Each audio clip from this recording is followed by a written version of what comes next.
আজকের দিনটা একদম হুট করে স্পেশাল হয়ে গেল। হঠাৎ করে বন্ধুরা সিদ্ধান্ত নিল ইফতার পার্টি করব। সবার ব্যস্ত শিডিউলের মধ্যেও সময় বের করলাম। ইফতার পার্টির জন্য গন্তব্য ঠিক হলো কাচ্চিবাই রেস্টুরেন্ট, যেটা হচ্ছে ওয়ারিতে। একসঙ্গে বের হলাম আর প্রথমে একটা রিক্সা নিলাম।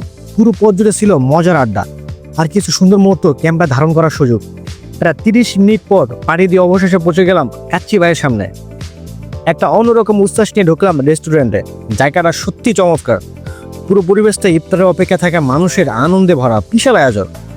সারা জায়গায় ব্যস্ততা আর সবার চোখে এক ধরনের উন্মুখতা, ঠিক যেন একটা উৎসব মুখর পরিবেশ। আমরা আমাদের জন্য একটা সাইড টেবিল নিয়ে বসে গেলাম। দেখলাম বন্ধুরা সবাই একে একে চলে এসেছে।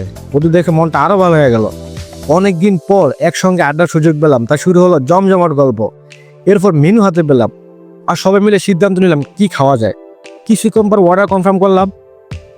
চারপাশে ইফতারের আমেজ, গরম গরম খাবারের গন্ধ, সবই এক অন্যরকম অনুভূতি। অবশেষে সময় মতো ইফতার চলে এলো। প্লেট সাজানো সুস্বাদু খাবার দেখে সবার মুখে হাসি ফুটে উঠলো।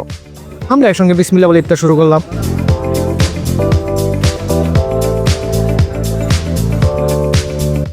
ইফতার শেষে কিছুক্ষণ গল্প করলাম আর তারপর শুরু হলো ফটো সেশন। এমন সুন্দর একটা মুহূর্তে ক্যামেরা না রাখলে কি হয়। একসঙ্গে মজার ছবি তুললাম। শেষমেশ আরেক কাপ চা দিয়ে আড্ডার সমাপ্তি হলো। সময়টা এত দ্রুত কেটে গেল বুঝতে পারলাম না। তারপরে একে একে সবাই বিদায় নিলাম। মনে হয়ে গেলাম এক গুচ্ছ দারুণ স্মৃতি, যা হয়তো সারা জীবন মনে থাকবে।